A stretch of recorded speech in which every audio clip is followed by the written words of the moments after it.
Happy days are here again. The skies above are clear again. Let's sing a song of cheer again. Happy days are here again. That's right. If you're a Chicago sports fan right now, that is your theme song. Whether you're a Cubs, Bulls, White Sox, Blackhawks, or Chicago's soccer fire fan, that is what you're singing right now in more ways than one. We'll give you all the details coming up. In the NBA Finals, Cinderella steals game one for Oklahoma City. And in the Stanley Cup Finals, we had a dramatic finish into game one in overtime in game one. Can the Florida Panthers even up the series tonight? That and a whole lot more as Second City Sports hashtag Friday Funk Edition starts right now.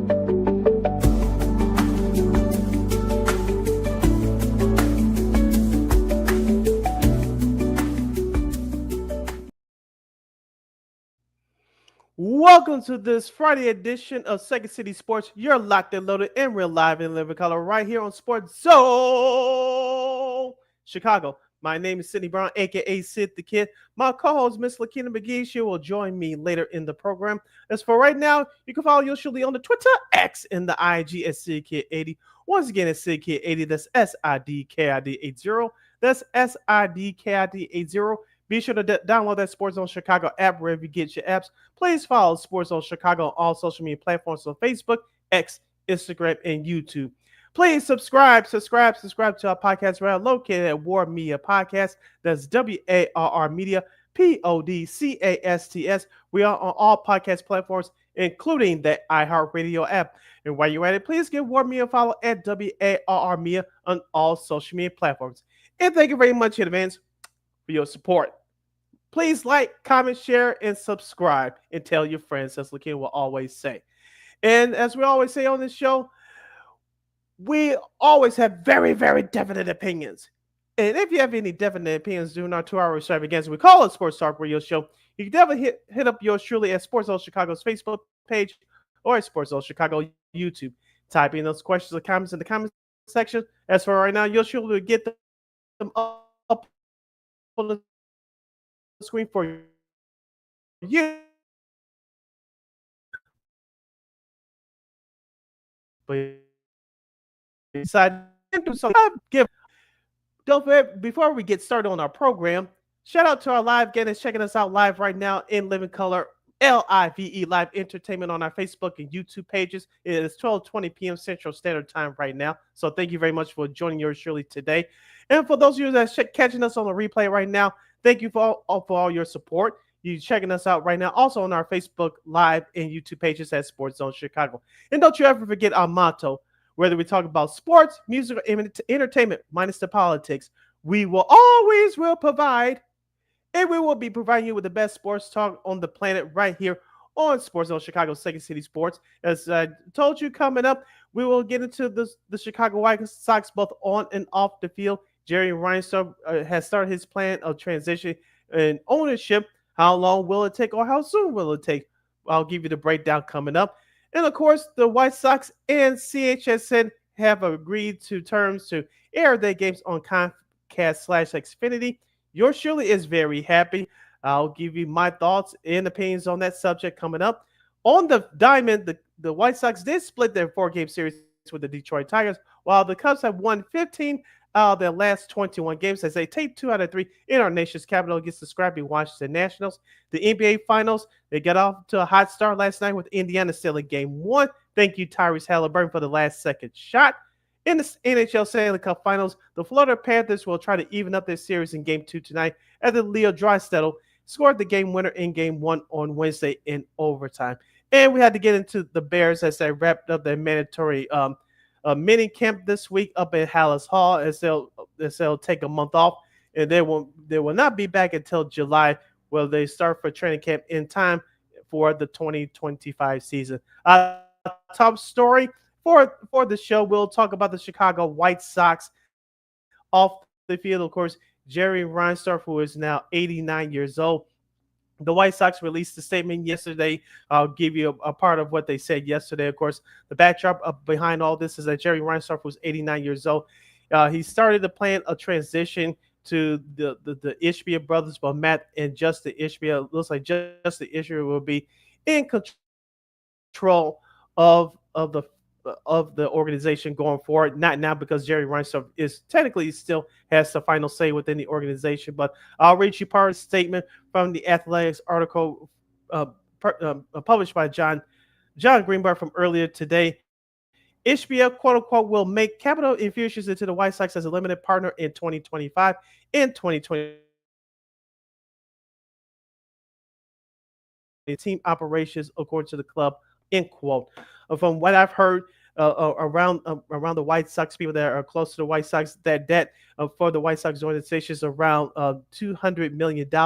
If you don't know the story, Matt and Justin Ishbia, they own the Phoenix Suns. They own a small soccer club as well, but also too they were trying to get into ownership with the Minnesota Twins. From what I heard over the last 24 hours or so, the Minnesota Twins, they are $400 million in debt, and it was just too much for the Ishbias. And Reinsdorf called on them at the last minute, of course, and said you would be interested in being a part of the ownership for the Chicago White Sox. We know how the rest of the story went.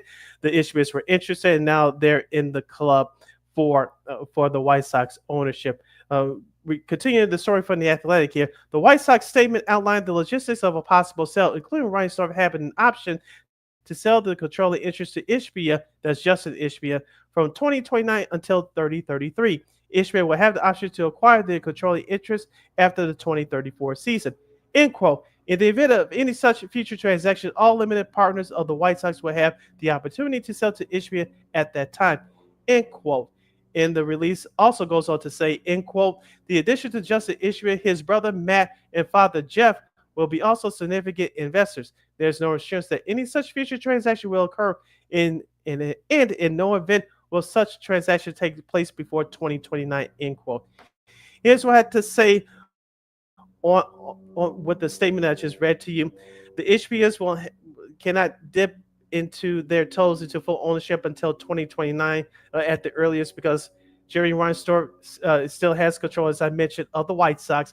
And let's be honest too, I think a couple of reasons why that 2029 is a significant time for the Chicago White Sox. One, the park that they currently play in, there's leases up with the state of Illinois, who owns Sox Park. Their lease is up in 2029. And number two, you'll be 2 years removed from a potential lockout. Now, will there be a potential salary cap in place? I'm not sure, but it looks like 2027 we might see a lockout. How long will that go? I'm not sure, but those are the two factors that you should keep in mind. Number two, with the Ishbia brothers, we all know how they're operating with the Phoenix Suns right now. No, the Phoenix Suns have not, they didn't make the playoffs this year. They got eliminated in the first round last year, but look how the way that they're spending money left and right. But the team hasn't been competitive in the last couple of years. But at least if you're a White Sox fan, like yours truly is, you like that they're aggressive. They want their teams to win, and they'll do anything in their power to make their teams a competitive team.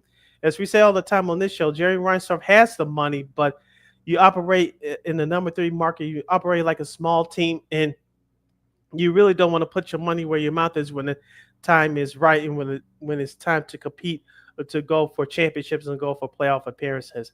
I know that if and when the Ishbia brothers take over full control of the White Sox, they'll be the second richest ownership group in Major League Baseball, behind Steve Cohen of the New York Mets.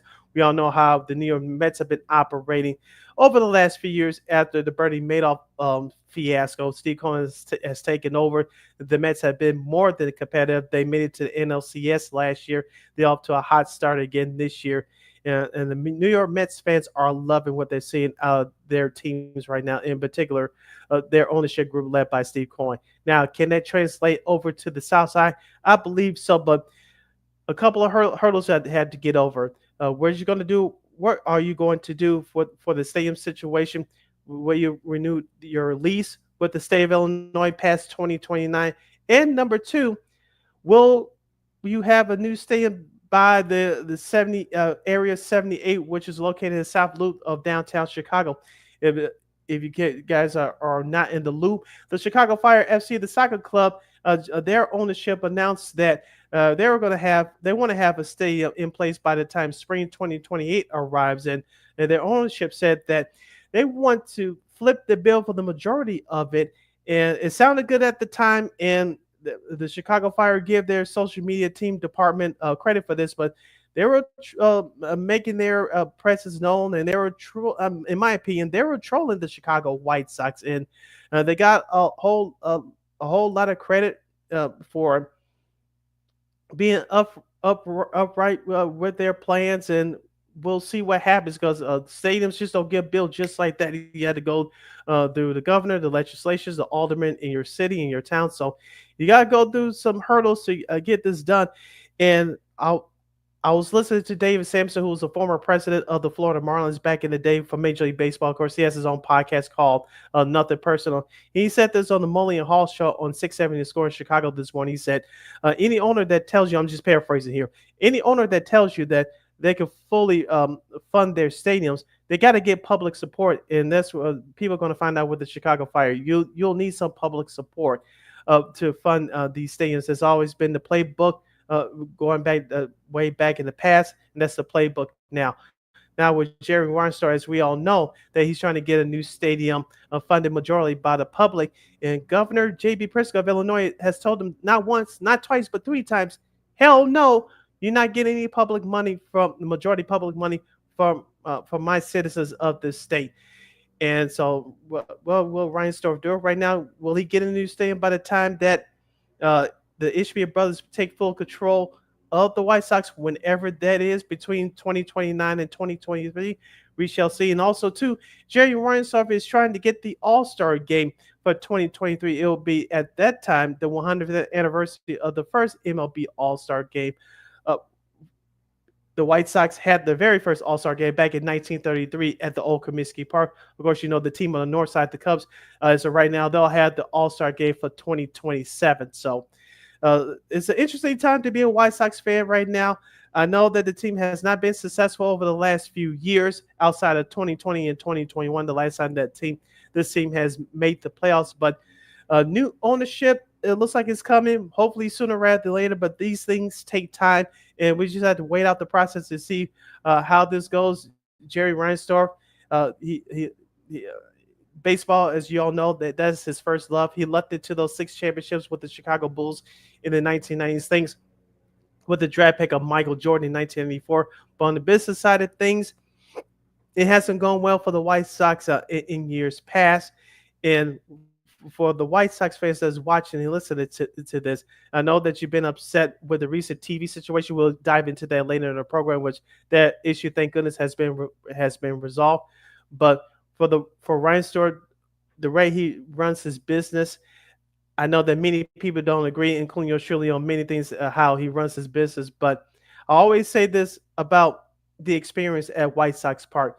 When you go to the game, everything up to first pitch is a great experience. The vibes are good with the fans, with the people actually working there, to the game day operations folks. It is very good. But when the first pitch comes around, it could be not a sight to see because of the way the team has been playing over the last couple of years. Even though this year you started to see some signs of some of the players that picked over the last couple of years that started to show some results on the field.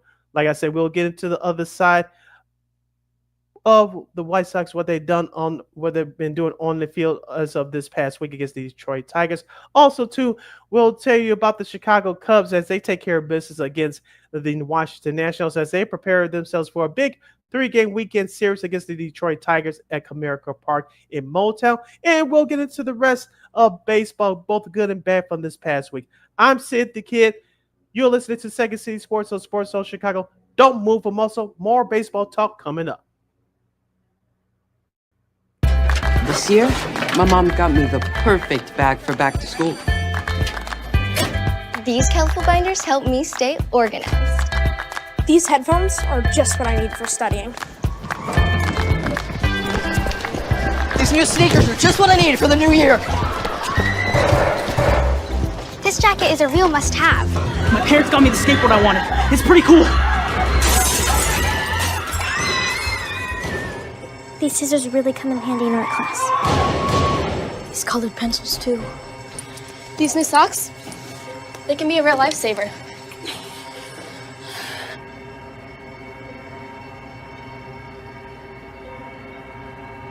And I finally got my own phone to stay in touch with my mom.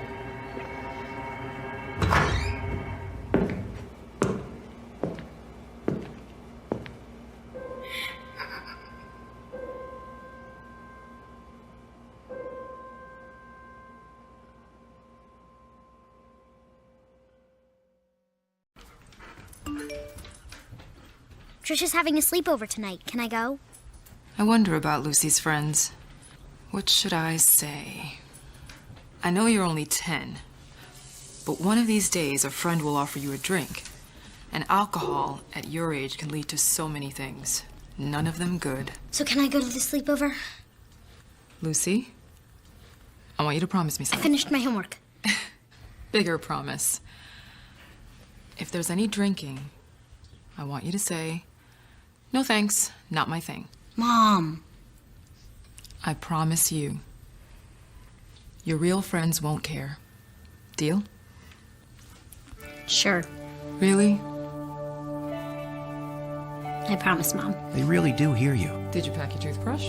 For tips on how to start the talk, visit underagedrinking.samhsa.gov. A public service message from the Substance Abuse and Mental Health Services Administration.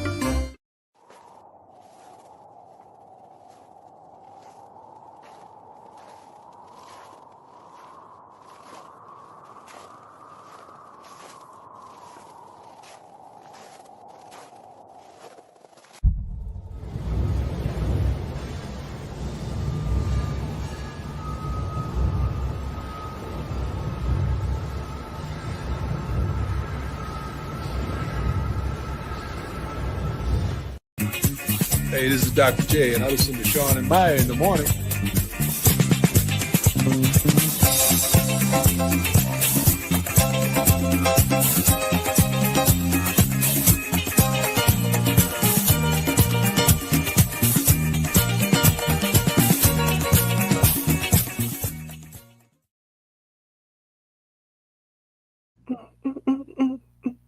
Welcome back to Second City Sports, a hashtag Friday Fun edition of the program. The first one for the month of June. You're locked and loaded in real live and live color right here on Sports Social Chicago. I am Sidney Brown, aka Sidney Kid, writing solo. My partner, Miss Lakina McGee, will join me coming up in a few minutes.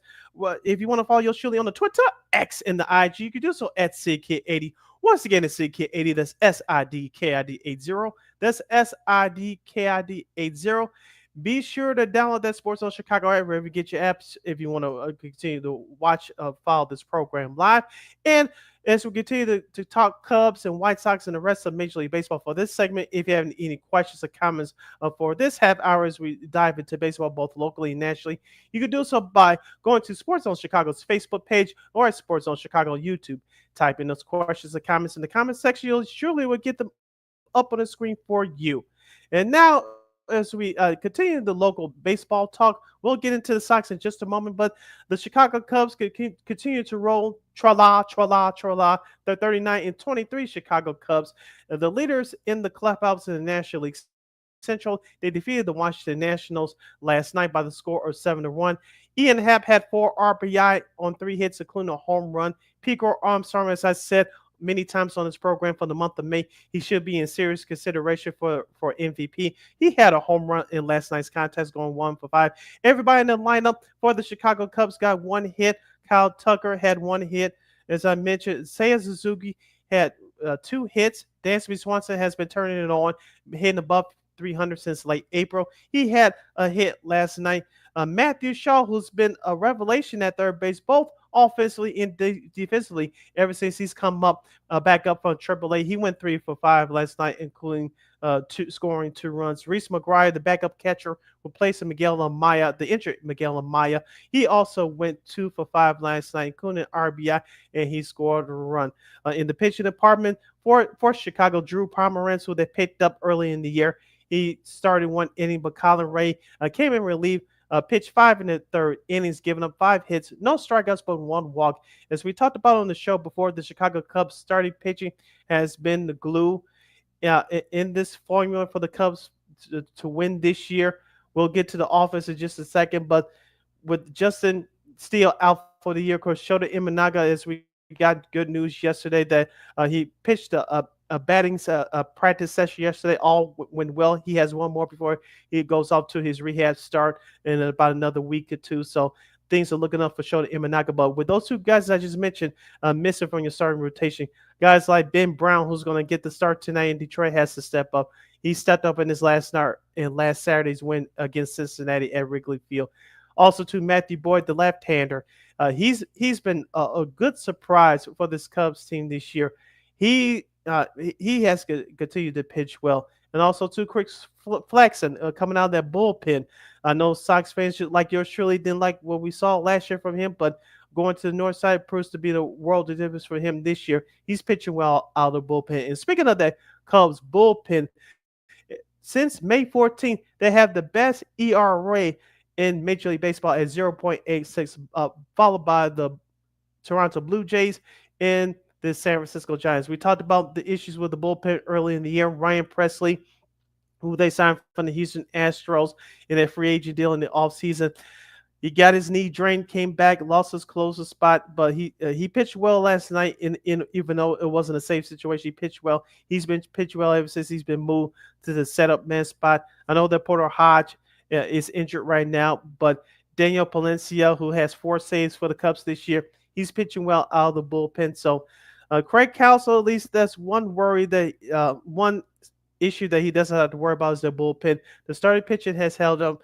As we talked about before on the show, the offense is in the top 5 in all categories with home runs, RBIs, stolen bases, and extra base hits this year.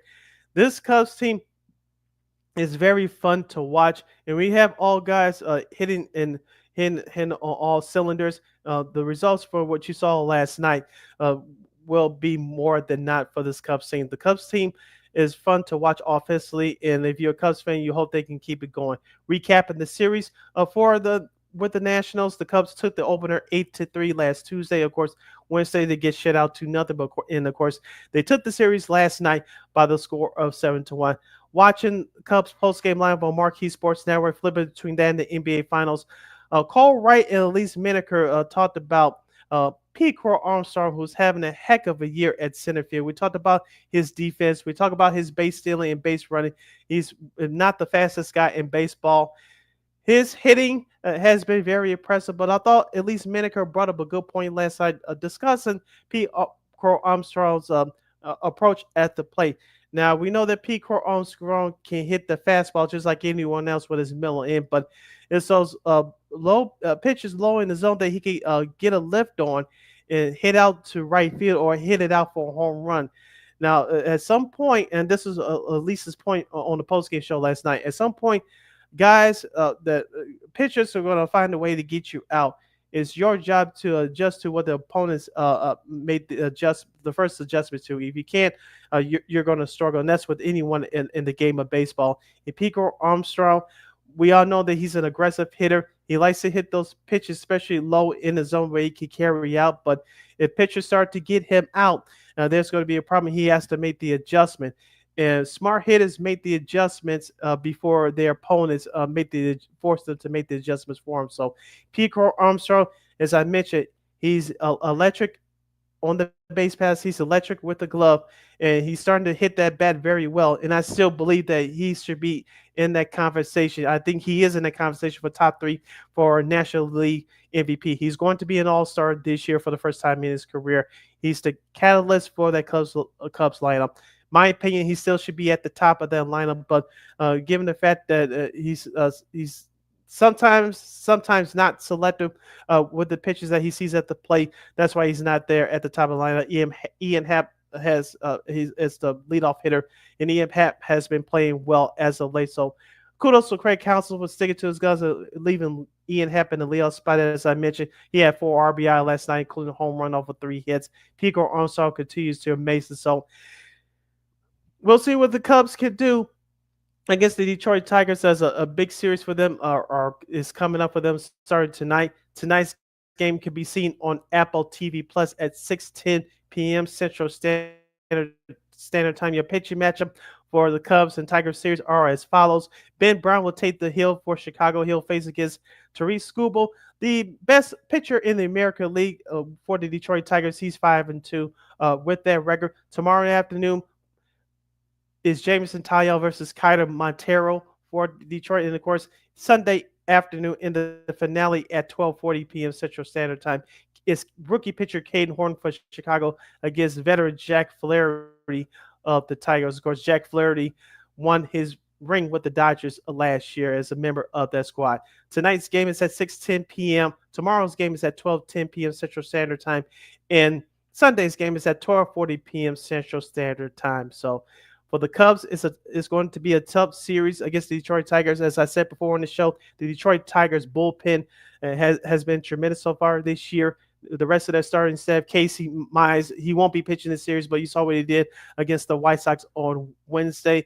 Also, too, with Jack Flaherty and Tariq Skubal both opening and closing this series, the Cubs are going to get their best. And on the flip side for Chicago, Ben Brown, we talked about it on the show last week after his last start against Cincinnati. I know Cliff Lloyd brought up this point on their post-game on the Cubs post-game show last weekend. Ben Brown looks like he's starting to turn the corner. I know confidence and consistency has been his problem, but Ben Brown looks like he's starting to turn the corner mentally. He said after his last start last Saturday against Cincinnati that he's pitching with a sense of urgency. He's pitching like his last outing wasn't as good, so he has to be on edge, but be more consistent, be more aggressive at the plate. It should be a good matchup with the Cubs and Tigers tonight. As I'll mention one more time, tonight's game can be seen on Apple TV Plus starting at 6:10 p.m. Central Standard Time. And take a look at some of the team leaders for the Chicago Cubs. Nico Horner leads the team in batting average with 294. Pico Armstrong with 16 home runs. Seiya Suzuki with 53 RBI. On base percentage, Kyle Tucker at 395, and Nico Horner leads the team in hits with 67. So the 39-23 Cubs, record-wise, it should be fun at Comerica Park in downtown Detroit this weekend. Only a few limited tickets are available if you guys are interested in checking out the Cubs and Tigers. The rest of the tickets that are left available at Comerica Park is standing room only. This could be a World Series preview. We shall see. We still have a long way to go, but Detroit manager A.J. Hinch made the move of having Tariq Skubal, their star pitcher, start tonight's game. He should have started yesterday's game against the White Sox, but as we said, me and Lakina talked about on the show on Monday, the important series for the Detroit Tigers is against Chicago. Tariq Skubal will take the bump for the Detroit Tigers tonight. So there's your Cup report. Now we turn over to the South Side as the Chicago White Sox split their 4-game series against the Detroit Tigers yesterday. They came out on top with a 3-2 victory. Rookie outfielder and first baseman Tim Elko was the hero yesterday. He collected 2 hits, including the game winner yesterday in the bottom of the 10th inning with the RBI single. As the Southsiders are now 20-43 on the year after beating the Tigers and even up their series. Sean Burke pitched the gym yesterday. Unfortunately, he didn't get the win because there was some bad miscommunication on defense between Tim Elko and Chase Mindrop in the 8th inning, which allowed the Detroit Tigers to tie the game. But the White Sox eked out a win and even up that series with the Detroit Tigers. Sean Burke, as I mentioned, he was amazing yesterday. He pitched 7 innings, only gave up 2 earned runs off of 7 hits, 1 walk, and 5 strikeouts. He has really turned the corner for the Southsiders in that starting rotation. Davis Martin He'll pitch tonight in the series open against Kansas City. He's really turned the corner as well. Jonathan Cannon, I was at that game on Tuesday. He didn't have it. He's been dealing with some back issues. Now he's on a 10-day IL. And also to Shane Smith, congratulations to him. He got the on Monday, I should say, for Jonathan Cannon. On Tuesday, the game that was at, Shane Smith picked up his second victory of the year. He's been a godsend for the Chicago White Sox, a Rule 5 pickup. He was in a couple of organizations over the last few seasons. He's 25 years old, and I like the way that he commands his pitches on the mound, especially with that changeup, getting out those hitters when he ever reaches 2 strikes. He uses that changeup a lot, and he's should be in consideration for going to the All-Star game. Is now you can vote for your favorite player to go to the All-Star game. Just go to MLB.com and vote for your favorite player.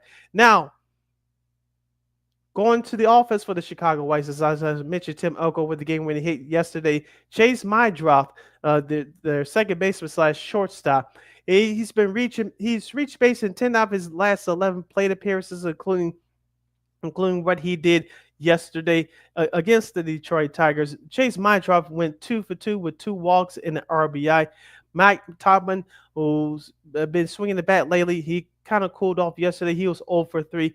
Edgar Quero, that's Quero for those of you scoring at home. He went 2 for 5 yesterday, and also 2 with Corey Lee, who's returned from his for his injury stint in his rehab start in Charlotte. He scored the game-winning run yesterday, and also 2 Andrew Benintendi cooled off yesterday. He was 1 for 3, but for the White Sox, isn't it interesting that they're scoring all these runs without Luis Robert Jr.? We talked about Luis Robert Jr. being the next guy to get traded. Or for the Chicago White Sox right now, he's batting 177 with 5 home runs, I believe 18 RBI on the year. 5 home runs to 20 RBI on the year for Luis Robert Jr. at 177. His confidence has been shot. And I know in the game of baseball, you have to deal with failure, but with Luis Robert Jr., with his attitude being questioned over the last couple of years or so, with all the losing that's been going on with this franchise, the only way, and I said it on the show on Monday, the only way if you want to get out here, Luis Robert Jr., is to play well.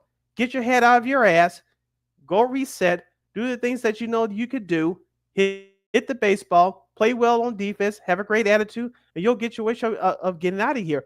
We all know that it's not a secret that White Sox GM Chris Getz wants to trade him. But Luis Robert Jr. has to do his part. If he thinks that pouting is just going to get him out of here, you're going to look bad. So for Luis Robert Jr., we got to see the signs that we saw in 2023 that they made him an all-star. They made him a future 5-tool player. He has to hit the ball with some consistency.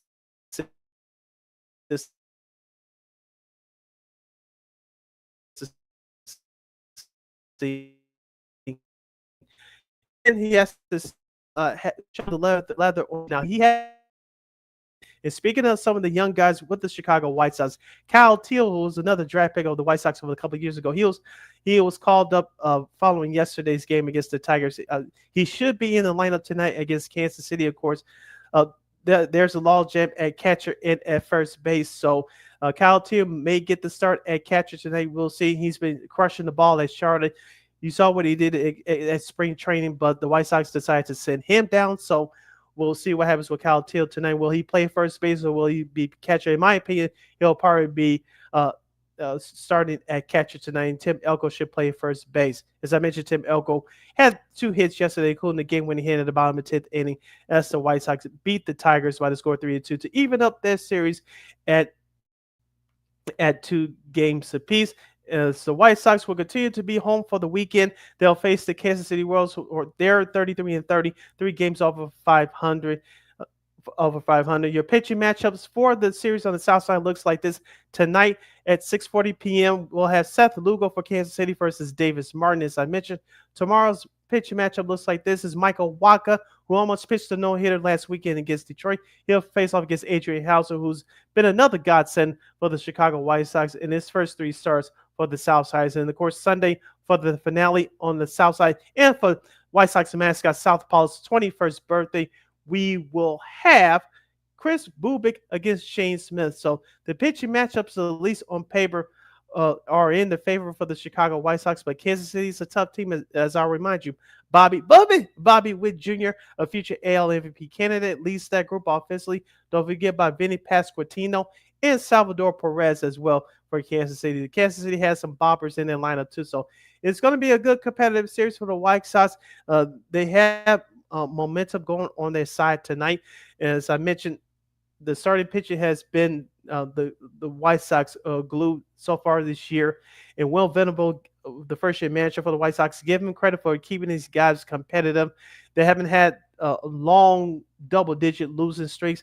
Looks like the guys on their roster want to play for him. They're playing hard and they're playing to win. So even though the record does look bad, give the White Sox credit for the players that are out there on the field. At least they're giving their all, then they're not half-assing it, and they're giving White Sox fans like yours truly something to cheer about. So if you're in the Chicagoland area, you can watch the CHSN, the White Sox games on CHSN. If you have Xfinity Comcast like yours truly does, you can watch the pregame show tonight at 6 p.m. Central Standard Time, followed by first pitch at 6:40. That's on CHSN if you have Xfinity Comcast. So a lot of subscribers for Comcast like yours truly, we get to see the game live, and hopefully you could be proud of some of the players that are dubbed to be for the future. You can finally get to see them on a regular basis on your television. So there's your wrap-up report for our Chicago teams. Let's dive into the rest of Major League Baseball as you listen to Second City Sports on Sports Zone Chicago. Sid the Kid here, Ryan Solo with you. My partner, Miss Lakina McGee, will join me coming up. In the meantime, in between time, let's get into the rest of baseball. The New York Yankees take 2 out of 3 against the Cleveland Guardians earlier this week, while the Kansas City Royals, they take 2 out of 3 for the St. Louis Cardinals in a rematch of the World Series from back in the day. Both the Cardinals and the Royals split their doubleheader yesterday. The Minnesota Twins, they take 3 out of 4 from the Oakland A's of Sacramento, as we call them on this show. The Oakland A's of Sacramento beat the Minnesota Twins in the series finale yesterday by the score 14-3. The Minnesota Twins, we talked about their starting pitcher, but it was their bats that were heating up in the first 3 games of their series, scoring a total of 26 runs in their 3 wins. They scored a total of 3 wins yesterday, but the bats looks like they're starting to come alive on Minnesota. Are they a series playoff threat? Threat to qualify for the playoffs? We shall see. We still have a long way to go with them. Lakina Seattle Mariners, they took it on the chin, being swept by the Baltimore Orioles. The Mariners only scored a total of 6 runs in this series. We talked about them being inconsistent offensively. It's starting to become a problem again. Hopefully, if you're a Seattle Mariners fan like Lakina is, hopefully it's just a short period that you're struggling offensively. You still had the pitching, you still had the bullpen, but you got to keep it up offensively. And Cal Raleigh, their catcher, is having a hell of a year. He's definitely going to be an all-star. Could he be a candidate for AL MVP? We shall see, but Seattle has to get back on track offensively. And speaking of offense, the Arizona Diamondbacks, as we go back to the National League, they defeated the Braves by the score of 11-10 to complete the 3-game sweep. The Arizona Diamondbacks scored 7 runs at the top of the 9th inning to get the job done. We talked about Arizona. They have the pitching, they have the hitting, but they have dealt with injuries throughout their pitching staff and throughout their lineup all year long. You have Josh Naylor, you have Corbin Carroll, you still have Zach Gallen leading that starting pitching staff, and Corbin Burns, who they picked up from Baltimore in the offseason. He's injured now, but Arizona is one of those teams that you have to watch out for. They were just in the World Series 2 years ago, so hopefully if you're Arizona, that will give you confidence going forward, sweeping away the Atlanta Braves, who also have been having their issues with injuries to their starting staff. Even though their big-time superstar Ronald Acuna Jr. has returned to the lineup for the last couple of weeks, and his bat has been missing from their lineup, but he's made, I'm talking about Ronald Acuna Jr., he's made a big impact with that Braves team, but the Braves, just for some reason, outside of injuries, have not been consistent enough all year. Speaking of the NL East, the New York Mets and the LA Dodgers did battle at Dodger Stadium for a 4-game this week, and both teams came out with a split. We saw Shohei Ohtani with another bomb. We saw the Mets blow one game courtesy of their bullpen, and we saw the Mets a little bit everything good and bad with their pitching, with their hitting. And on all the side for the Dodgers, they did enough just to split their series with the New York Mets. This was the rematch of last year's National League Championship Series where the Dodgers beat the Mets in 5 games. The Dodgers got the best of the Mets in the series finale yesterday by the score of 6-5. Is this the turning point for the Dodgers to start getting back on track, even as they deal with injuries to their starting rotation and whatnot? We shall see. But splitting that 4-game series against the New York Mets was very important for them this week. Speaking of another 4-game series split, that's what the San Francisco Giants did to the San Diego Padres. Both teams took games from one another. San Diego won the first game. San Diego won the first game. San Francisco came back, won the other game. Padres win again, and the Giants won again. And the Giants won again yesterday in the series finale by the score of 3-2. I still have my questions about the San Francisco Giants. They have come back down to earth a little bit, but they're still getting it done. You still have veteran pitcher Justin Verlander still going on the hill. I know Lamont Wayne Jr. was cut from them earlier this week. So the Giants still getting it done. On the flip side of the San Diego Padres, their offense must get back on track. And you saw little glimpses of that in this series. But pitching always beats good hitting, and that's the name of the game in baseball. Going back to the NL East, the Philadelphia Phillies lost 2 out of 3 in Toronto in their quote-unquote rematch of the 1993 World Series. The Blue Jays got the best of them in the last 2 games, including yesterday's series finale, beating the Phillies by the score of 9-1. The Blue Jays, can they be a threat in the AL wildcard race? We shall see. We always talk about their starting pitching with Kevin Gausman and Jose Barrios, but it's been offenses been getting it done. Vlad Guerrero Jr., Bo Bichette, who had a couple home runs yesterday. Toronto's a very good, sneaky team. And if they can be more consistent, I think there will be a threat to challenge for one of those AL wildcard spots. And sticking in the AL East, the Tampa Bay Rays swept the Texas Rangers down there in Florida earlier this week. And I mentioned earlier with Baltimore, they're quietly trying to get back to 500. Baltimore is currently 25-36 after sweeping away the Seattle Mariners on their road trip earlier this week. Back to the National League, the Astros take care of business against the Pirates, beating them 2 out of 3.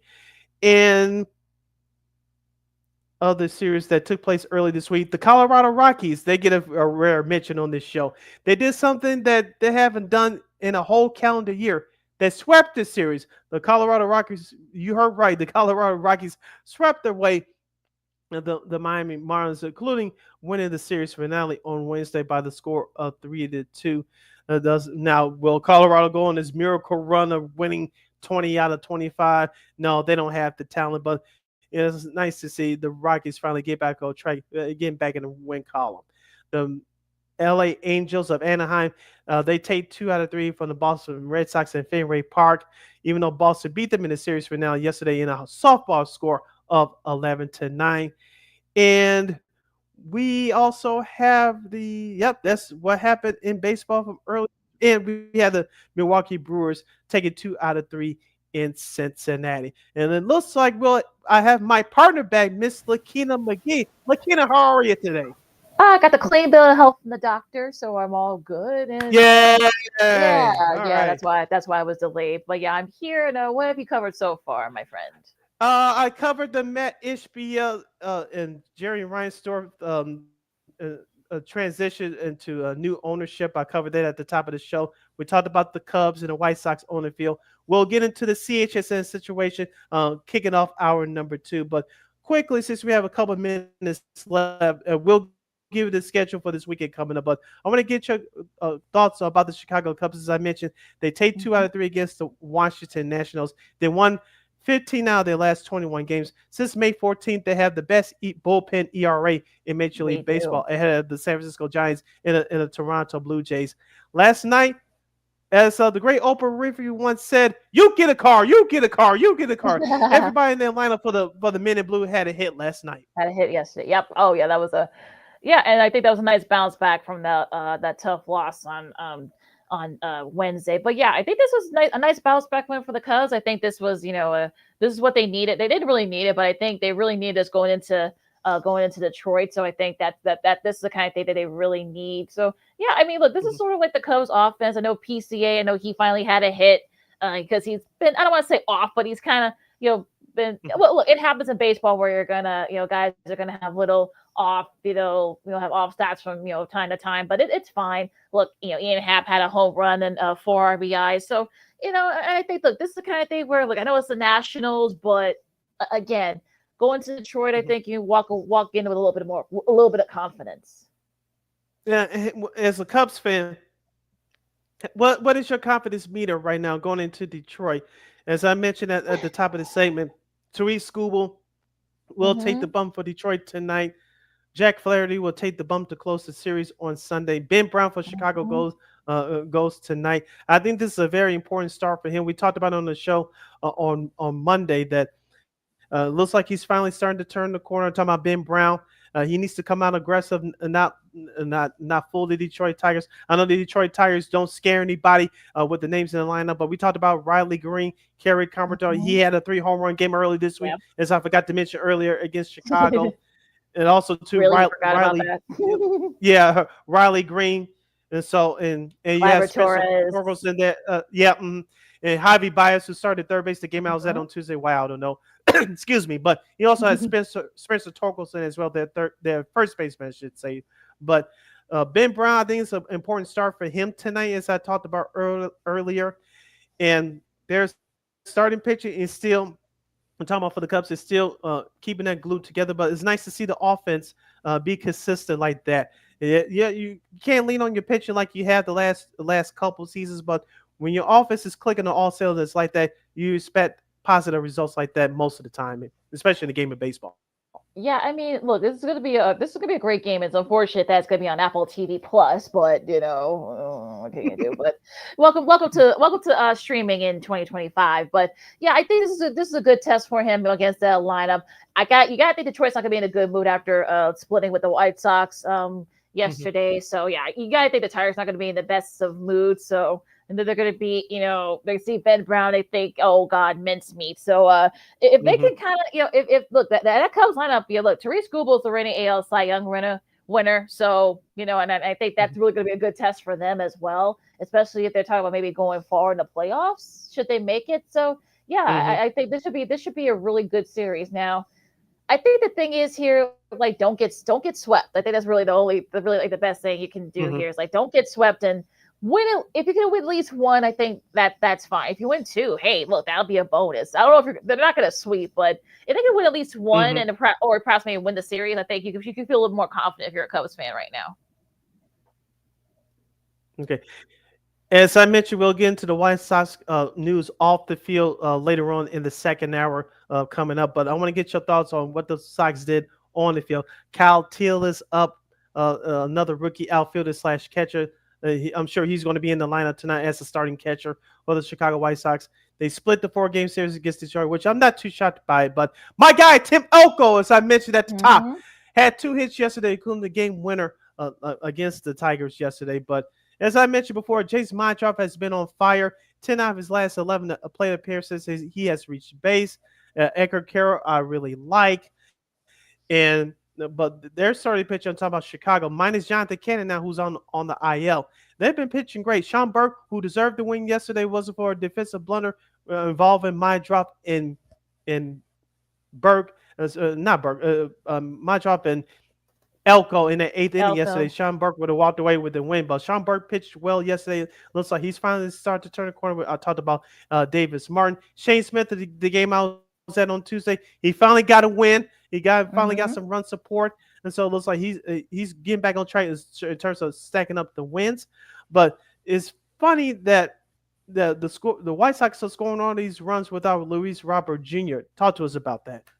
Yeah, I think, look, Mike Tauchman, I think he's going to get traded. There's going to be a question of where he's going to get traded. I know he had a couple of hits during I think 3 or 4 hits during that series. And yeah, it is sort of funny that, Robert Jr. is not in the lineup. So it seems sort of hilarious that, they're actually playing a little bit better, even though he needs to kind of get his numbers up if he wants to if Getz wants to trade him for a prospect. So I think they're going to have to put him back in the lineup at some point. But yeah, I mean, look, I think we're, like I said, I think we're in the fun bad part, I guess, of this whole thing, especially with the Ishbia, thing happening. Which, look, I'll say this real quick. I'm not. Yeah, it seems a little weird that this is like a 5-year plan. He might still, Bryce Orf's knowing him might still change his mind, especially after what happened this week. So, I'll believe it when I'm at the point where I'll believe it when I actually see it, when I actually see signage and money staying in hands. But yeah, I mean, look, Elko's been playing very well. Modros been playing very well too. Like I said, the young guys have been stepping up. So we'll see. I want to see how they do. Let's get, especially when they get down the line and see, especially when there's more tape on them. So I would say, I know White Sox fans want to latch on to something good, but I would say, let's see if they can do this continuously. Kyle Teal and me, if you saw a clip of how when he got called up, that was a really sweet moment. If you guys check that out, it was on the White Sox. I know MLB just reposted it too, but yeah, I think, look, like I said, we're in the fun bad part of it. Like I said, they're only 120, but they're like I said, at least you're not the Rockies, so the White Sox fans can take solace from that. Yeah, and as I said, with the Rockies, they did something they haven't done in the calendar year. They swept the series as they swept the Miami Marlins in South Beach earlier this week. And speaking of the rest of the MLB schedule for this weekend, it looks like this. The Battle of Florida is taking place in St. Petersburg in that minor league ballpark for the Tampa Bay Rays. They host the Miami Marlins. Philadelphia and Pittsburgh will do battle from the Steel City. Texas will visit Washington to take on the Nationals. The Red Sox and the Yankees will do battle again. And the first game can be seen on MLB Network tonight at 6:05 p.m. Central Standard Time. Arizona, who swept Atlanta, they'll take their road show back on the road. They'll play at Cincinnati. That's the other Apple TV Plus game. That's at 6:10 p.m. tonight. Other schedule for this weekend are as follows. Houston will travel to Cleveland.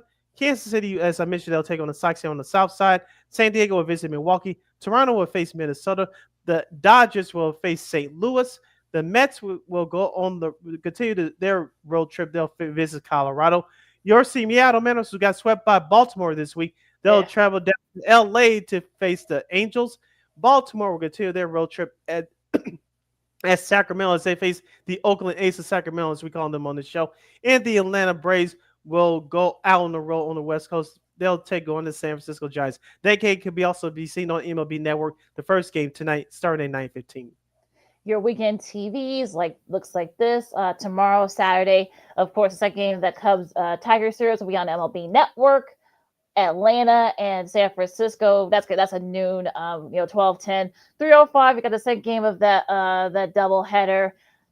Atlanta and San Francisco. The Fox games, at 6:35 tomorrow night. You got Boston and New York, the Yankees, and then you have this is probably what most people are trying to get. San Diego, Milwaukee. That's the other game, that regional coverage. Your Roku game for Sunday at noon. You got San Diego and Milwaukee. Your MLB Network games, Philadelphia and Pittsburgh at 12:35. On MLB Network, also regionally, you got Houston and Cleveland, and of course your ESPN Sunday Night Baseball game for 6 o'clock on Sunday. You got, of course, Boston and the Yankees, and that's your schedule for this weekend in MLB. We turn the page of hour number 1. Hour number 2 is coming up next right here on Second City Sports, #Friday Fun Edition on Sports Zone Chicago. We'll get into the White Sox and their marriage with Comcast and CHSN. Yay! Also, too, we'll review last night's Game 1 of the NBA Finals between the Pacers and the Thunder, Lightning and the Thunder. And we'll preview tonight's Game 2 of the Stanley Cup Final between the Edmonton Oilers and the Florida Panthers, and a whole lot more. As you stick and stay right there, listen to Second City Sports, the #Friday Fun Edition. I'm Sid. That's Akila. You're listening to Sports Zone Chicago. This year, my mom got me the perfect bag for back to school. These colorful binders help me stay organized. These headphones are just what I need for studying. These new sneakers are just what I needed for the new year. This jacket is a real must-have. My parents got me the skateboard I wanted. It's pretty cool. These scissors really come in handy in art class. These colored pencils, too. These new socks, they can be a real lifesaver.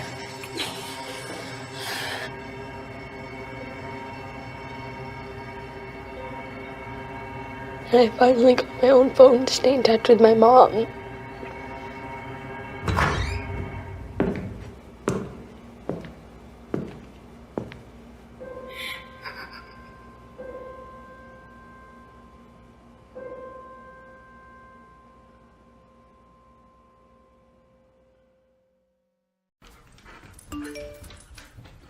Trisha's having a sleepover tonight. Can I go? I wonder about Lucy's friends. What should I say? I know you're only 10, but one of these days a friend will offer you a drink.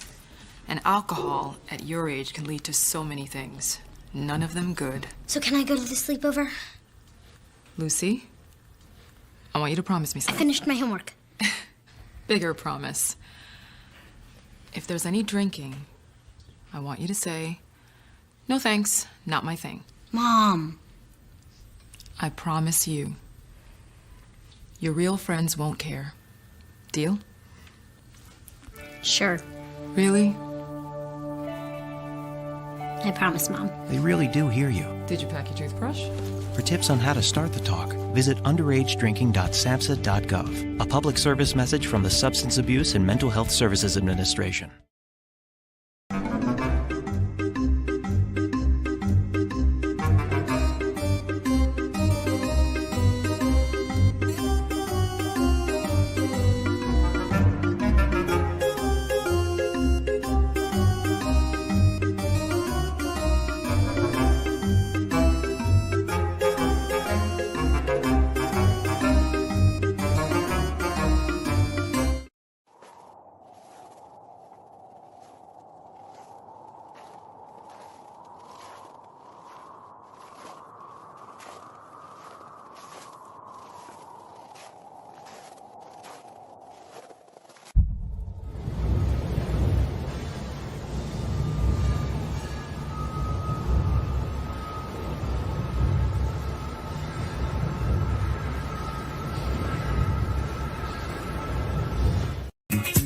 Hey, this is Dr. J, and I listen to Sean and Maya in the morning.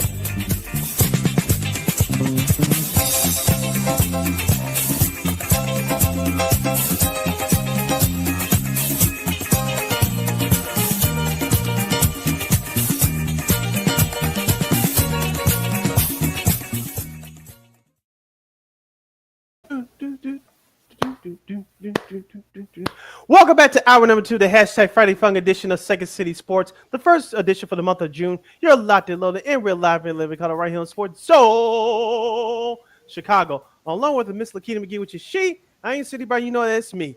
You can follow yours truly on the Twitter, X, and the IG at SidKid80. Once again, in SidKid80, that's SIDKID80. That's SIDKID80. You can follow my Kid McGee on the Twitter, X, and again, IG.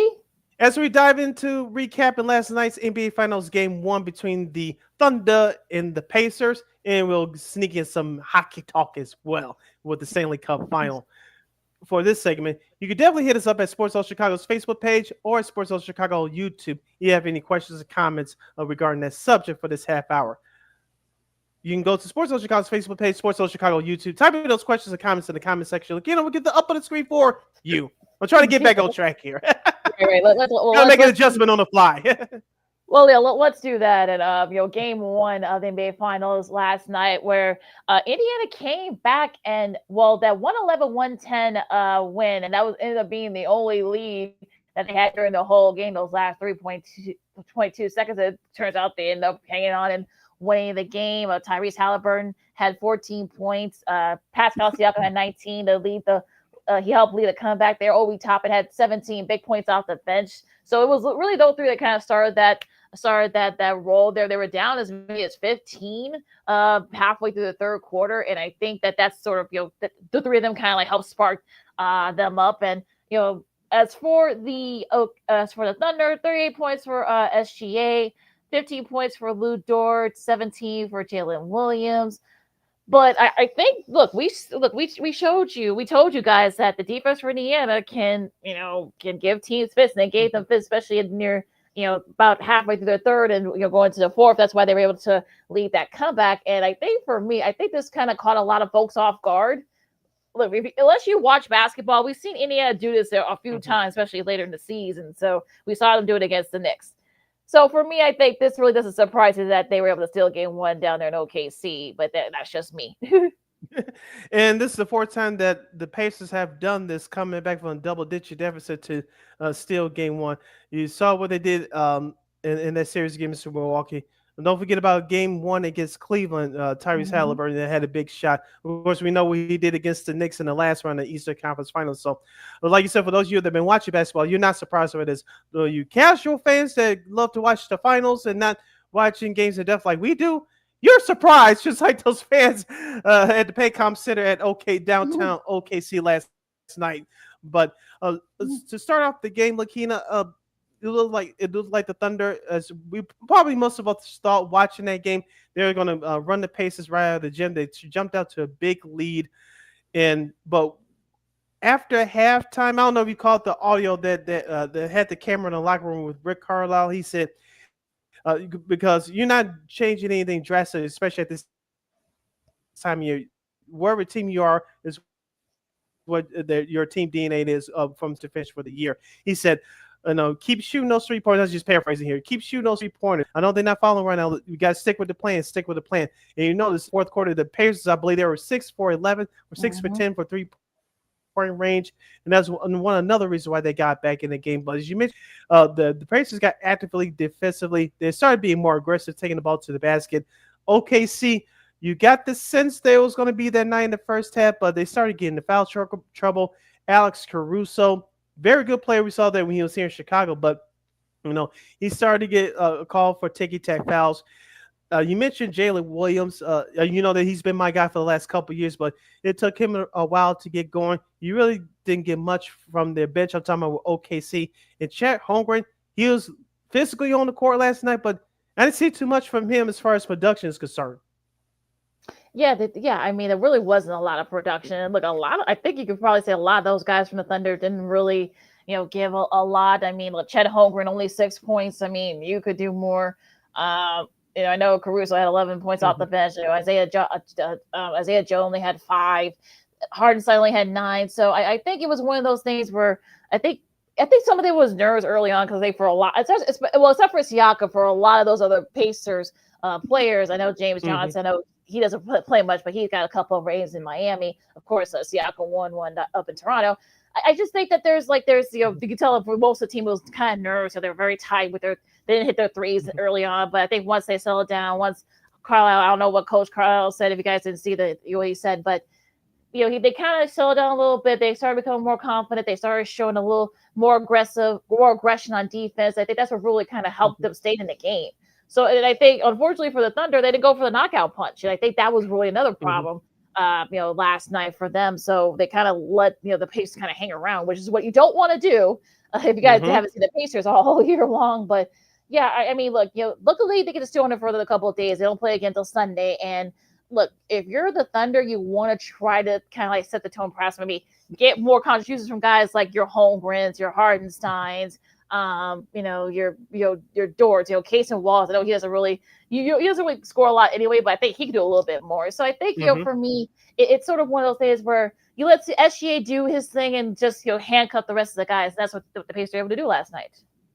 Yeah, I'm glad you brought up the point of Pascal Siakam. I don't know if you called the NBA TV postgame show last night, but they had him on talking about Siakam on the set. It was Chris Miles, Shaq, Kenny, and Isaiah Thomas. And one of them asked Pascal about what was his speech, his pep talk to the team.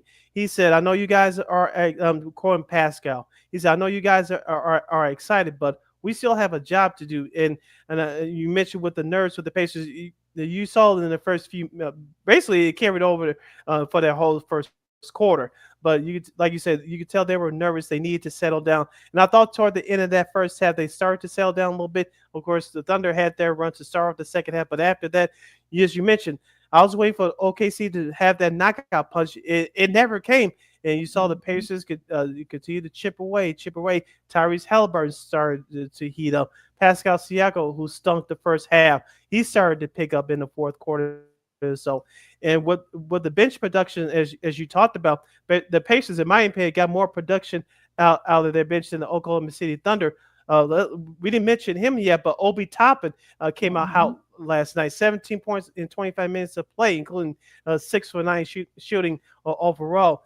Thomas Bryant had 6 points. My guy TJ McConnell, who I said he was going to be an important player in the Eastern Conference Finals, he did his job. He did his job again last night, scoring 9 points and 4 assists, including 4 or 6 of shooting overall. So the Pacers, as we talked about, they can run 9, sometimes 10 deep, and give head coach Rick Carlisle credit for that. So the Indiana Pacers, their bench had to do a little bit more to OKC's bench. I'm not going to sit here and say that OKC got comfortable, but they kind of did. And if you underestimate your opponent just like anybody else, you're going to get caught off guard, and that's what happened last night. Yeah, ask the Cavs and ask the Knicks. I mean, it's sort of that I think they can kind of see. They kind of told you that. So yeah, I mean, so like I said, if you're, I think this is their plan. I feel like this is kind of like their look. I think Carlisle, like they kind of Coach Carlisle basically said, look, people. I don't think he gets a lot of credit as a coach. People forget that he does have a ring from in 2015. From Dallas. Look, he's coached guys like Dirk and 2011. Jason Kidd. 2011, I should say. He has coached guys like Dirk and Jason Kidd and that group. And look, they beat LeBron and Bosh and Wade in 11. And it's sort of one of those days where you're just like, okay, what can you do if you're the Thunder? Like, look, you're the guys got to step up. It's that simple. I think the bench guys got to do more. Your other guys got to do a little bit more, and you got to play from start to finish. I think the Thunder got a wake up call last night. Like, look, the Pacers are not. I think the Pacers saw that a lot of people were picking the Thunder and took it personally. And I think I think the Thunder saw that everyone was picking them and kind of like relax a little bit. And I think that's kind of what the mindset was last night. You saw that those last few minutes. And also, you mentioned about SGA. I don't know if you saw his frustration as he walked off the floor last night. If the rest of his teammates don't take that cue with that extra day off, as you mentioned, between games 1 and 2, and take that attitude to the court on Sunday night, there's a problem. Now, I want to get into these key statistics I thought that were that stood out to me from last night's game. You mentioned with the turnovers, the OKC did take care of the ball. They only had 7 turnovers, but Indiana had 25 turnovers for the game, but 19 of them occurred in the first half. They did an excellent job, I thought, taking care of the basketball in that second half. In terms of rebounding, plus 14 for the Indiana Pacers, 43-29, 13-10 offensive rebounds. It went to the edge of the Pacers, but in the first half, OKC was all over the glass. I thought that Rick Carlisle made another adjustment in terms of that at halftime. And also, too, with the assists, OKC, I think they're one of the best passing teams in the league, only had 13 assists last night. Indiana Pacers, 24. Yeah, that's a huge number. So, yeah, they got to clean that up. The Thunder do, and look, it's gonna be interesting to see what happens. Like I said, if you're the Thunder, you want to try to set the tone on Sunday, because if not, you don't want to be down 2-0 going to Indianapolis, because you don't want to. It's going to be very. We don't know how loud and how rowdy it gets down there in Indy, so you don't want to be. If you're the Thunder, you want to go there tied at 1 instead of being down 0-2. So you better try to make some adjustments and do it quick. I think my key adjustments for Game 2 for the Indiana Pacers have a much better start. Get Pascal Siakam off and running early, along with Tyrese Halliburton. Take care of their basketball from start to finish. They started to do that, as I mentioned last night, in that second half. Their first half was horrible, committing 19 turnovers. That's inexcusable. But you're happy for the moment that you got to win without playing well. But for Game 2 for Indiana, have a stronger start to the game. Take care of that basketball. Still get a better production from Tyrese and Siakam to start the game, establish them both offensively. On the flip side, for Oklahoma City Thunder, still take care of that basketball. Someone else, as you mentioned, has to step up besides Shai Gilgeous-Alexander. Chet Holmgren, I'm looking for you, brother, to have a better game. As you mentioned, 6 points is not going to get it done. As I said the last couple of weeks on the show, he had a better series against Minnesota in the Western Conference Finals. His performance took a nosedive last night. I'm looking for Chet Holmgren to have a better performance. I'm looking for Jalen Williams to have a better start. He did catch fire toward the end of the game last night, but he needs to get off to a better start as well. And also, too, they had to pass the ball better, because if you hand the ball to SGA and let him run the show, of course he's going to settle for that jumper or take the ball to the basket. You cannot stand around and watch. The ball has to move. And as I mentioned last night, a plus 11 for the Pacers with the assist advantage at 24-13. The Thunder have to move.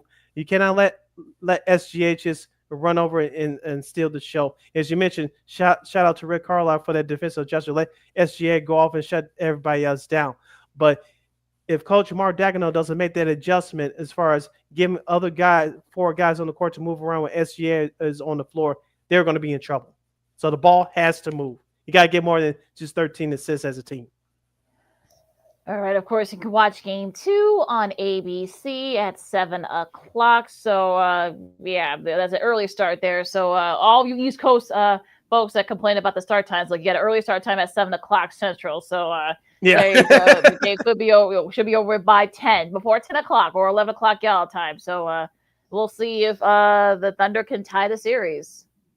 All right, you're listening to Second City Sports on Sports Zone Chicago. City Lakina hanging out here with you. We still have a couple minutes left before we have to take our 2-2 timeout for the bottom of the hour. Let's do that hockey in the NHL Stanley Cup Finals. Game 2 is tonight from Edmonton at 7 p.m. Central Standard Time here in America on TNT. On Wednesday night, it was Leo Draisaitl who scored the game winner in overtime as the Oilers take down the Florida Panthers by the score of 4-3 in overtime. Lakina, looking at this game, the Florida Panthers had a strong start to the game. Edmonton caught up in the the third period, tied the game, of course, in overtime. Unless your favorite team is involved, there's nothing like watching playoff hockey, in my opinion. Unless especially if your team is not involved. But I thought that the longer that you, like we talked about with the Thunder when we talked about the finals, Florida, they came out strong. They were the more physical team, and they had the opening period tempo. But the longer that the Edmonton Oilers hung around, you saw they started to chip away, and that's what we saw in Game 1. Yeah, you kind of saw that, and I think you could probably say that the Oilers kind of imposed their will, especially going back and forth and such. So yeah, the Draisaitl, not to too early on in the in Game 1, he struck first with like a little just over a minute in. Of course, then of course the Panthers came back. Bennett scored in a power play called by Marchand. Bennett scored again in the second period, I should say. We'll see. I just said it too. Edmonton, of course, and then Matisse Elcom, and just within like less than 30 seconds, left in that overtime. You thought that maybe this is gonna go to second overtime. No, Draisaitl says nope. That's just from McDavid, and incidentally though, Draisaitl he has an overtime goal in 7 different months during this season. He scored one in October, November, December, March, April, May, and now in June. No one else in NHL history has scored an overtime goal in more than 4 different months in a single season. That counts counting both regular and postseason. So Draisaitl's had a nice few months there. Now going into Game 2, I think if you're the Panthers, you want to try to kind of set the tone early, see if you can kind of get Edmonton off balance early on, and I think that's really going to be the key here. And look, if you're the Oilers, you got Draisaitl, McDavid, they've all done their thing. Kane has been kind of quiet, but you got to think he's due for a big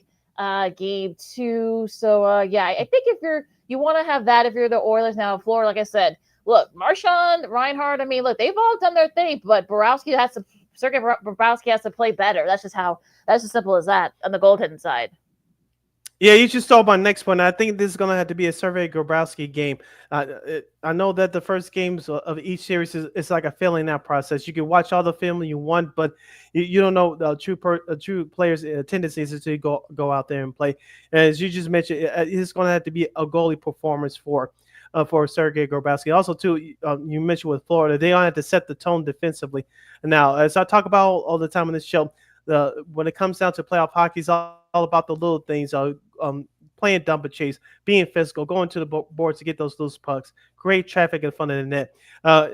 As I mentioned with the physicality early, Florida, they like to do that as well. Edmonton went back at them, especially in the second half of that second period going into that third period. Both teams ended up with 51 hits. We talked about the special teams, the power play. Florida 1 for 2 on the power play, Edmonton 1 for 4. And in the block shots department, Edmonton had a +2 advantage, 21-19. Yeah, that's it. Yeah, so that was yeah, so it's gonna be interesting to see what happens. Like I said, I think, look, like I said, I had the Oilers in 7, and I think this is gonna go 7. I just think that look, these two know each other. These two teams know each other very well. So I think, look, it's really going to depend on who can, like I said, set the tone early on. I think that's really going to be the key here. So should be interesting game 2 tonight. Yep. So game 2 of the Stanley Cup Final from Edmonton takes place tonight, and you can see that game on TNT starting at 7 p.m. Central Standard Time on TNT and 2TV MX. Okay, yeah, there you go. And I'm glad that all the guys are actually there in Edmonton, because there was some rumors that maybe they were going to travel. Well, like the pre and post game guys are there. Kenny Albert, Eddie Olczyk, of course. Bucci, Brian Boucher is there as well. So good on you, Turner. Good on you. Yes. All right, Lakina, we got to stretch for 2-2. When we return, we'll get into the Bears as they wrapped up a mandatory mini camp. We'll get Lakina's tennis update, Coco golf history, ? And we'll dive into the CHSN Comcast Xfinity marriage. Yay. And we'll get into all other shenanigans in our sports potpourri segment. I'm Sid. That's Lakina. You're listening to Sports Zone Chicago. This year, my mom got me the perfect bag for back to school. These colorful binders help me stay organized. These headphones are just what I need for studying. These new sneakers are just what I needed for the new year. This jacket is a real must-have. My parents got me the skateboard I wanted. It's pretty cool. These scissors really come in handy in art class. These colored pencils, too. These new socks, they can be a real lifesaver.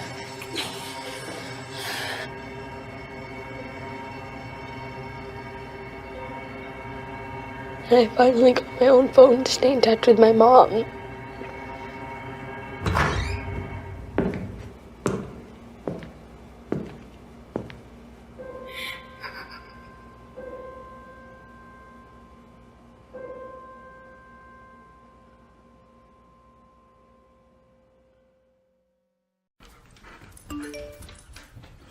Trisha's having a sleepover tonight. Can I go? I wonder about Lucy's friends. What should I say? I know you're only 10, but one of these days a friend will offer you a drink. And alcohol at your age can lead to so many things. None of them good. So can I go to the sleepover? Lucy, I want you to promise me I something. finished my homework. Bigger promise. If there's any drinking, I want you to say, "No thanks, not my thing." Mom. I promise you. Your real friends won't care.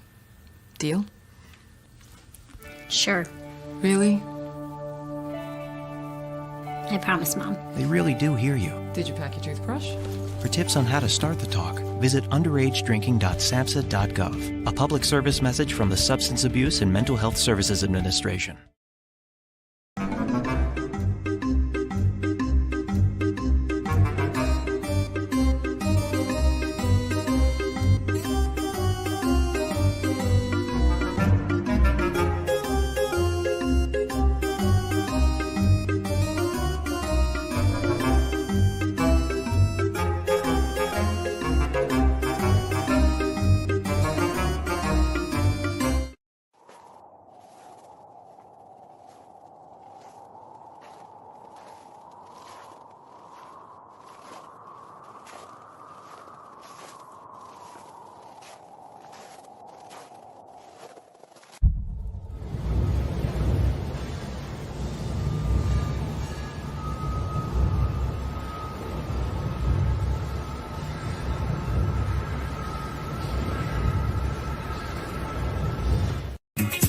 Hey, this is Dr. J, and I listen to Sean and Maya in the morning.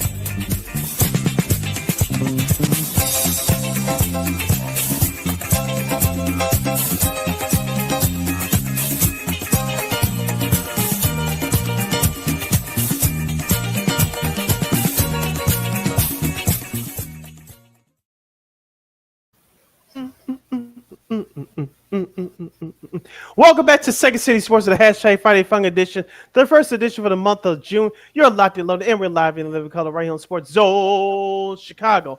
I'm Sid, that's Lakina. You can follow yours truly on the Twitter, X, and the IG at SidKid80. Once again, it's SidKid80. That's SIDKID80. That's SIDKID80. You can follow my Kingdom McGee on the Twitter, executes again at IG.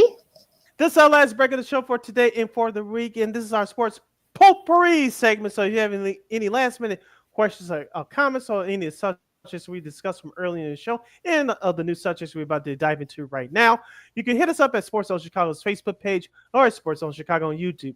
Type in those questions or comments in the comment section. Lakina will get the up on the screen for you. All right. NFL completed OTAs this week. All the NFL teams, finishing up there. Of course, the Bears finished theirs yesterday. And there seems to be some good vibes here. I think what Ben Johnson said, there's still a lot of work to do, but there's definitely progress and such. So I think, look, I'm kind of at that point where I'm just like, look, you're not going to see anything, from OTAs. They didn't practice in pads, so you really didn't see any like trick plays or anything like that. Yes, yes, Caleb looked good, and the O-line looked okay, and the defense looked good. But again, I think we won't see anything official until later on this summer. So I think, let's not make any assumptions with anything. So, that's kind of where I am right now. Sid, how about you? Yes, same here. I know Roma Duze met the media earlier this week. He was talking about his personal goals for the year and hopefully not getting in the way of the team goals. I know Colston Loveland still recovering from that shoulder injury. The rookie tight end out of Michigan, he should be ready to go in training camp late next month. And they talked about Ben Johnson being a taskmaster and him being a screaming maniac. That's me saying that. But, we talked about what this team went through last year. Not being held accountable for their actions, but on and off the field. We talked about the fail Mary at Washington, the quitting at Arizona the week later. Of course, their long, ugly ass losing streak to almost end the year before they beat Green Bay in the regular season finale back in January of last season. But Ben Johnson that's a fresh voice we talked about. We won't get to really see how the plan is coming together until we get to training camp and get through the preseason. So, like you said, we still in wait see mode. But this is with these mini camps and all season programs, these mandatory mini camp programs, is all about setting the tone for training camp and putting the expectations and the plan for the players to succeed or to be a part of this team. Yeah, and I think that's really kind of like, let's see how some of the guys, kind of outside of that, how they do and in front of, once everything's official and then they start training camp. So I think this is really going to be, that's really the thing that Coach Johnson's focusing right now, and I think that's fine. You really can't like I say, you can't really determine anything because like you said, there wasn't pads. You didn't really see a lot. So we're just like, okay. So the important dates to remember for this coming season, the 53-man roster, that deadline is for the 26th of August. November 4th is the trade deadline. And of course, free agent signing opens on next March of next year, March 9th. And also the year begins on March 11th. And of course, you got the NFL draft that's going to be taking place in Pittsburgh between April 23rd through the 25th. So some important dates there to remember. Speaking of Pittsburgh, Lakina, the worst kept secret in the history of professional football was revealed yesterday. Aaron Rodgers, a.k.a. A-Rod, the football version, will sign with the Steelers for 1 year. He's going to participate in their mandatory minicamp next week. What a coincidence. Yes. I don't want to go to training camp. Well, you got to participate in minicamp first. Well, yeah, I mean, I think this is really not a big surprise. It's like that. I know he kind of kept some. I know. Mike Tomlin, Coach Tomlin has been, very, they've been kind of in a holding pattern. I know they say they haven't, but I think they have. So I think he definitely. We'll see how it works. I mean, it's a 1 year deal. It's about about $30 million with a lot of incentives. So we'll see what happens. Look, it's gonna be in a very tough division in the AFC North. You're gonna be dealing with Baltimore, who they just resigned. We'll talk about who they resigned in a second here because they just resigned one of their top guys. Then of course you've got Cleveland.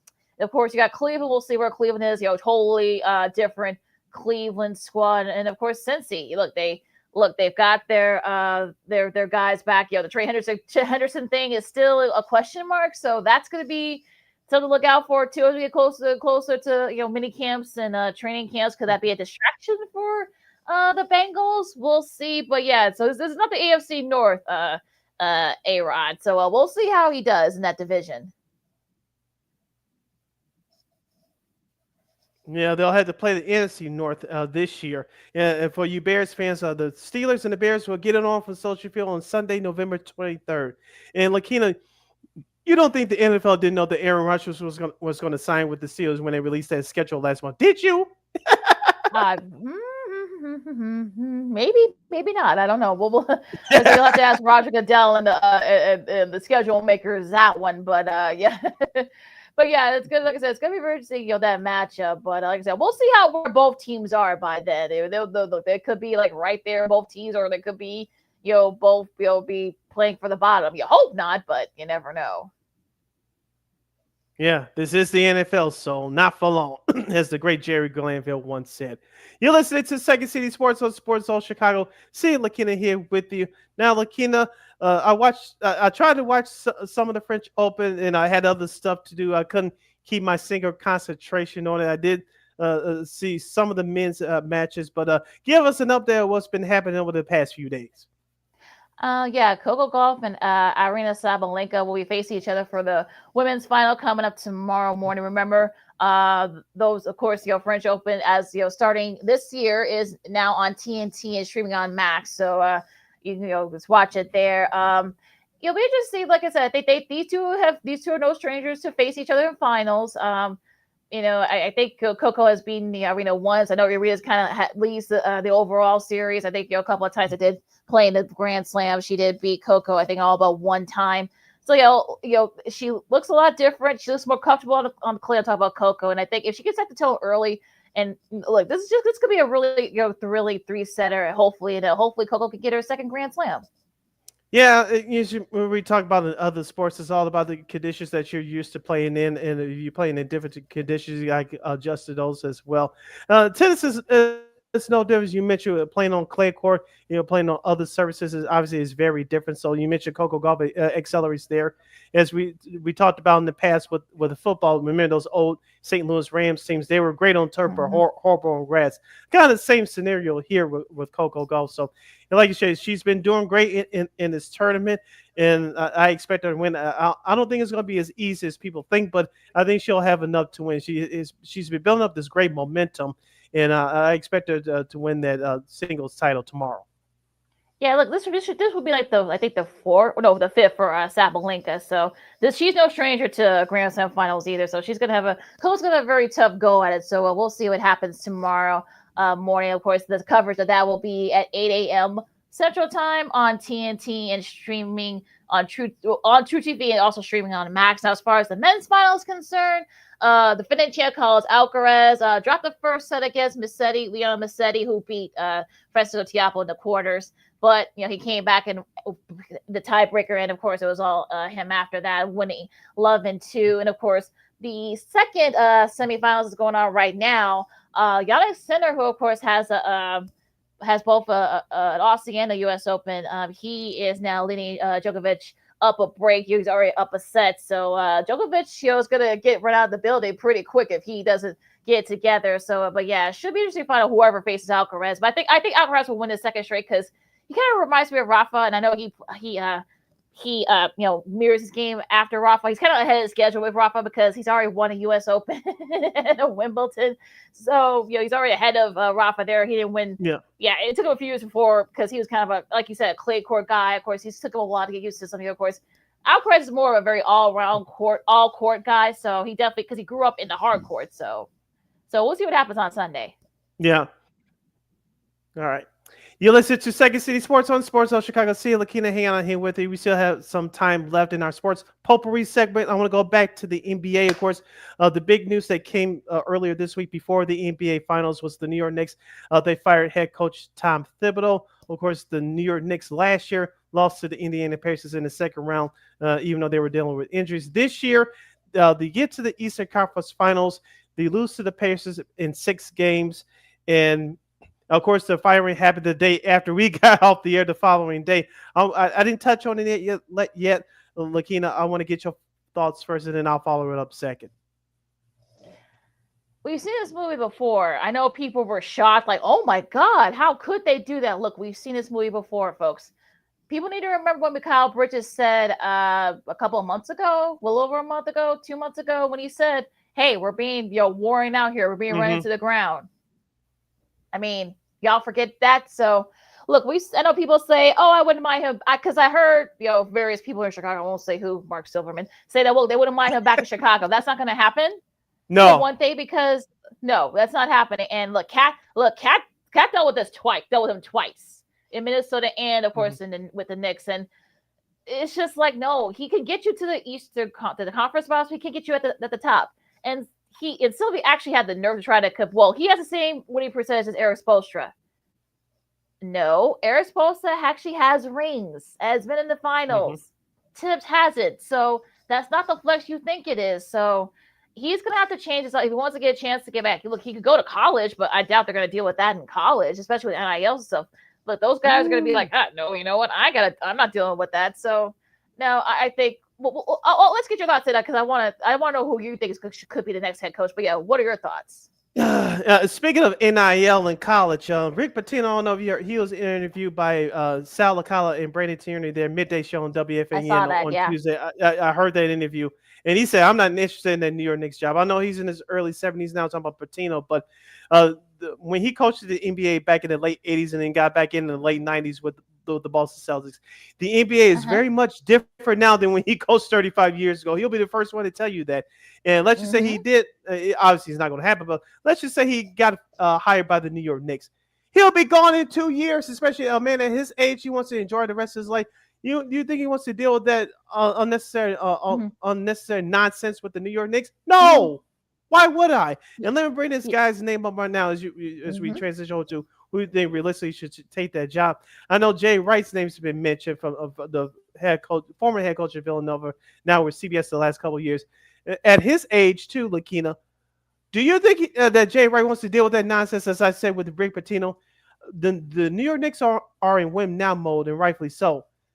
For Jay Wright has never coached in the NBA. Yes, he has respect like Coach Mike Krzyzewski, formerly of Duke, but at Jay Wright's age, do you want to deal with that nonsense? He's going to get 2 years max if you don't reach the NBA Finals, let alone win the title. You're out too, so he's going to go there for 2 years. He's going to quote unquote waste 2 years of his golden years. No, if you're Jay Wright, why do you want to deal with that nonsense?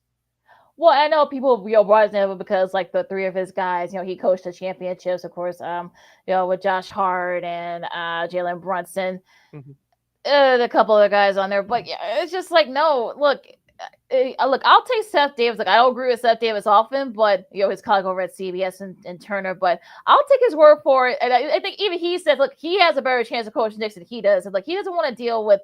If he did it, he would have gotten the Sixers job when it was open.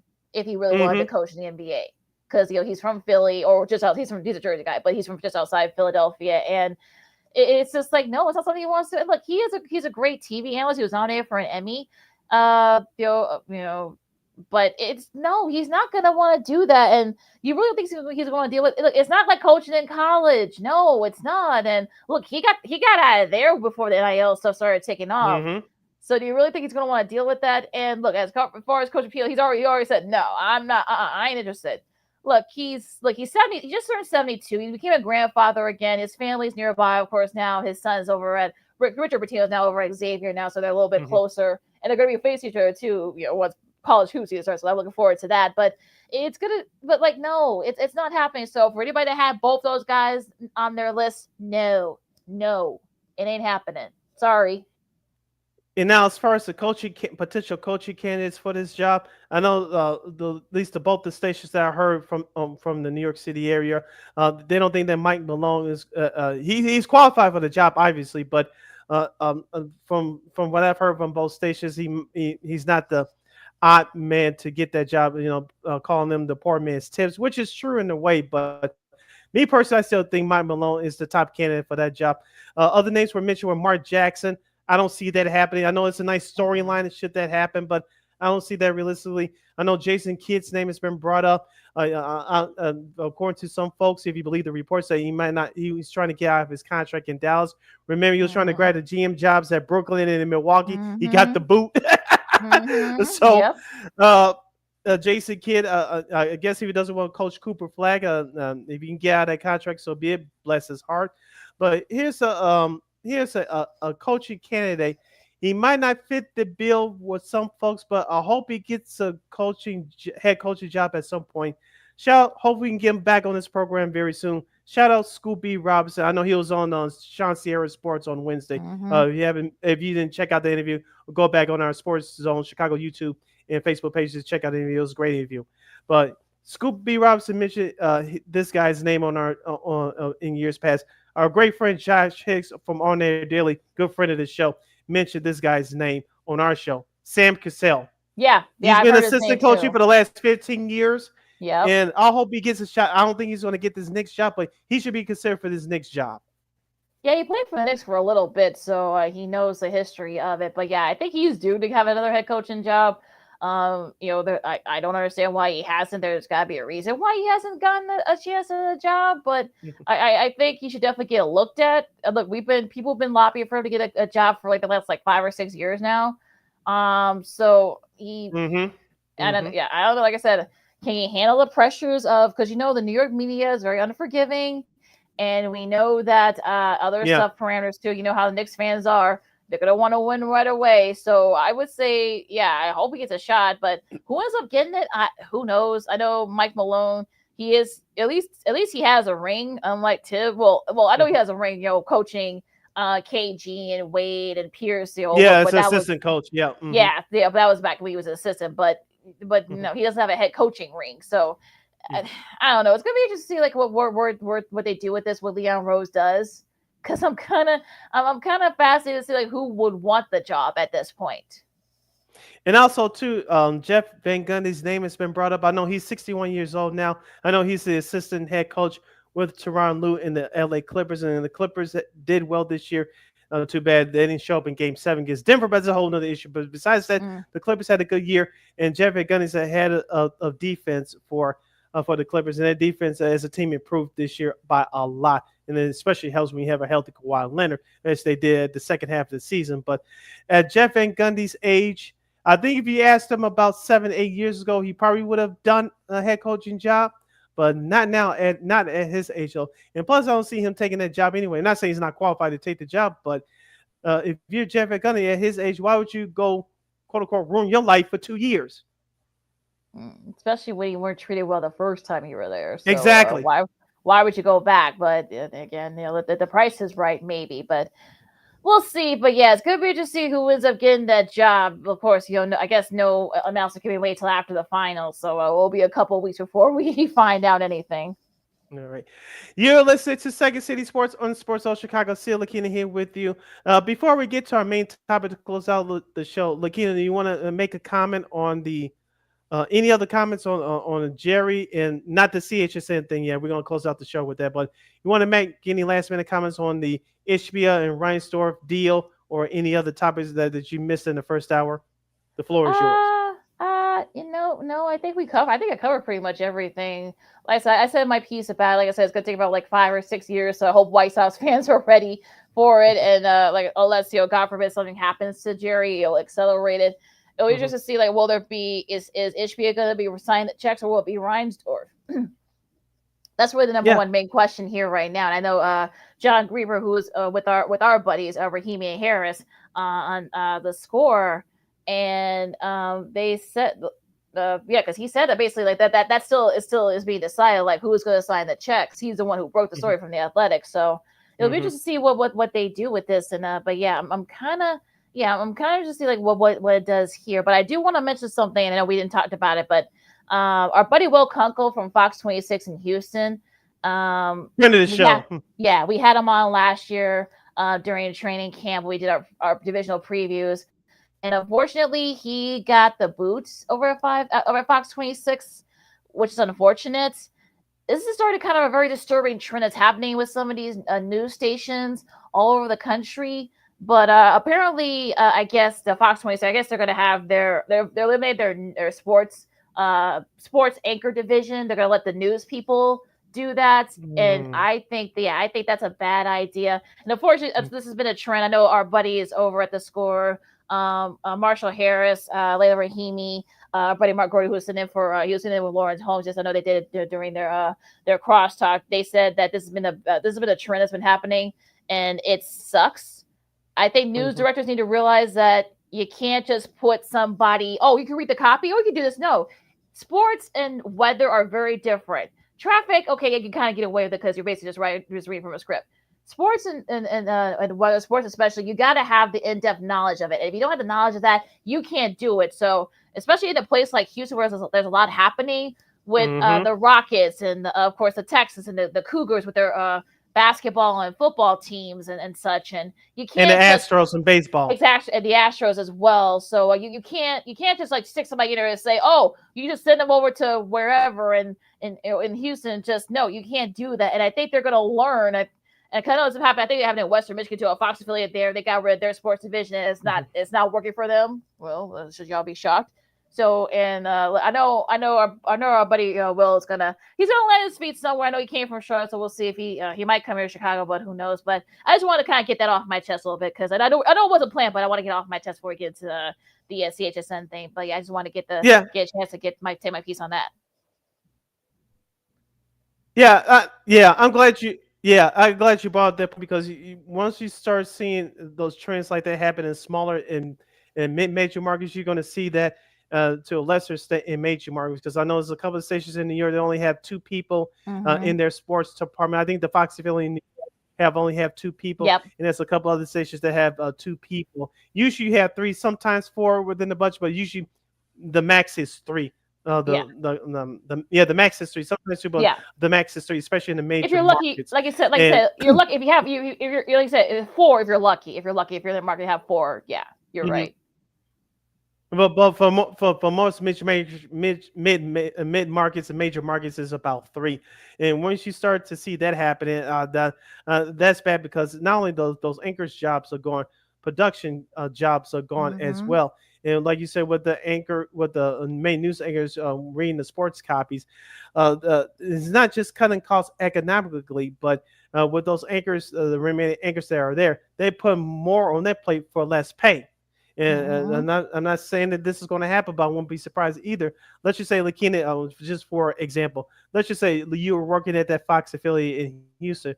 Okay, we cut our sports department now. We want you to read the sports and do some extra stuff besides anchoring our evening news.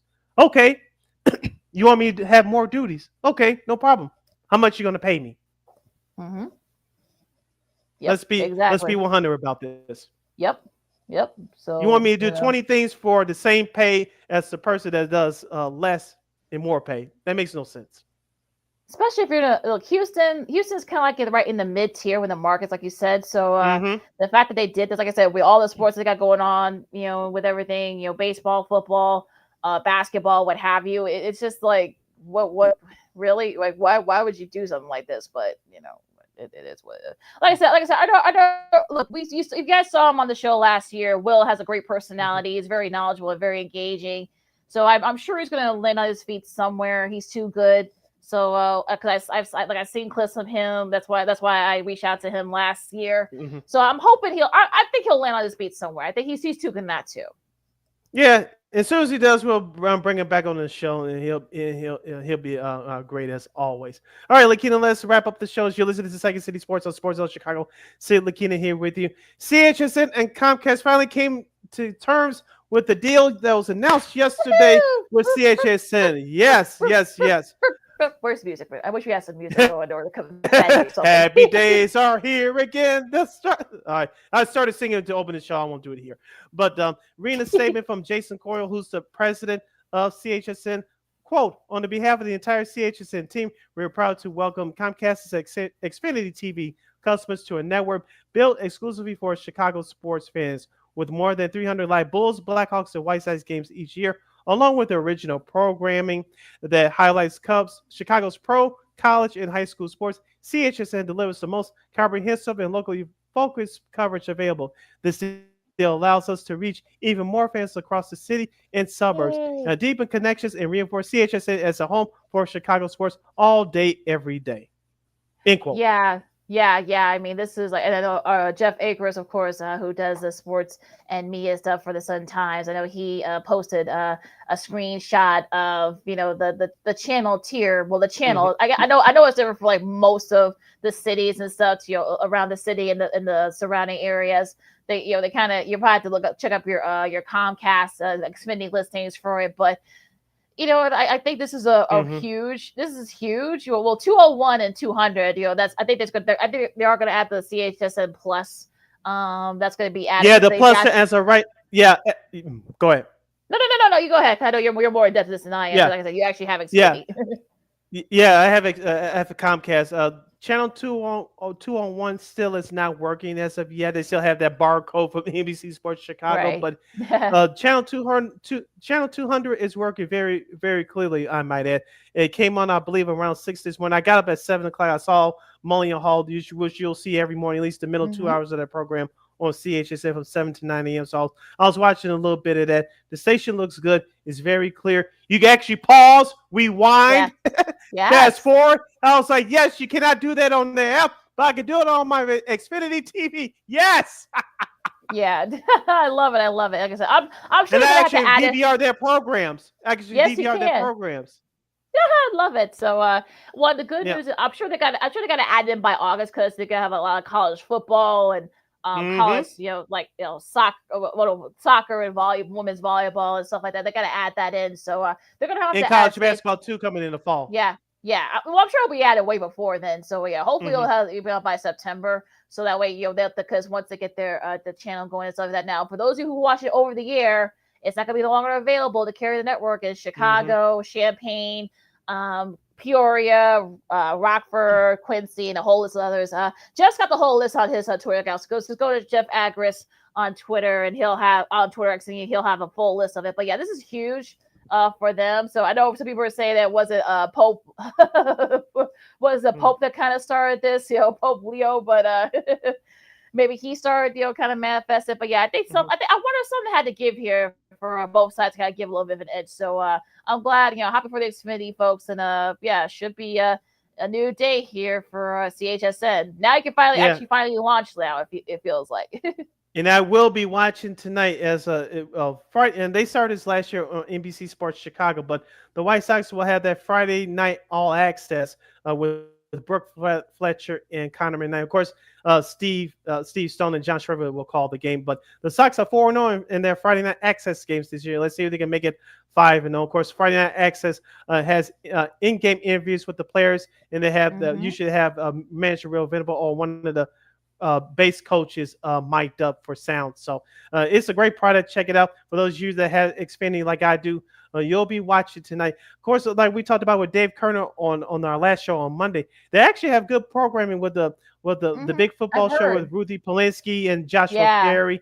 They do great together. David Hall's on there too.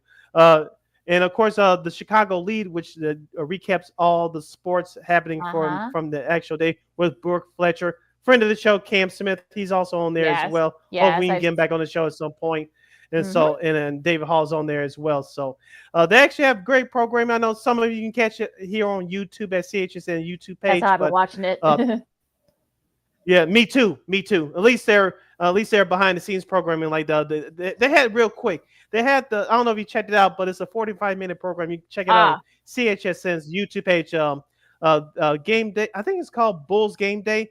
They went behind the scenes of a Bull. It was the February game between the Bulls and the Suns, and they went behind the scenes from what they did early in the morning, from the practice, behind the scenes operations with the Bulls, not only with the workers at the United Center, but with the fans and the broadcasters. I thought that was really good. Of course, first shift, I believe it's called for the Chicago Blackhawks, where they go through the prospects, and they're starting to do it with the White Sox too. They actually have good programming. It's not going to be running paid programming in the middle of the day.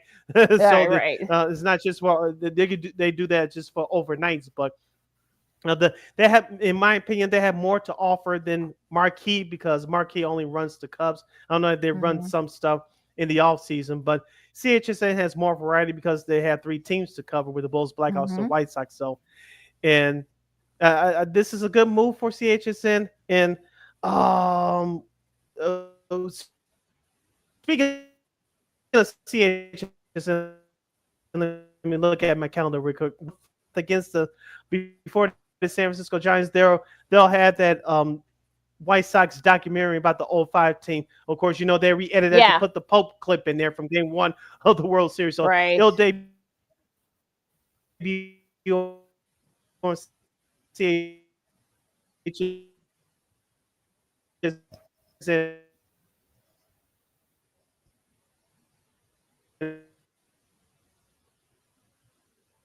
as well. It's going to be on the White Sox YouTube page as well, but see it on Xfinity.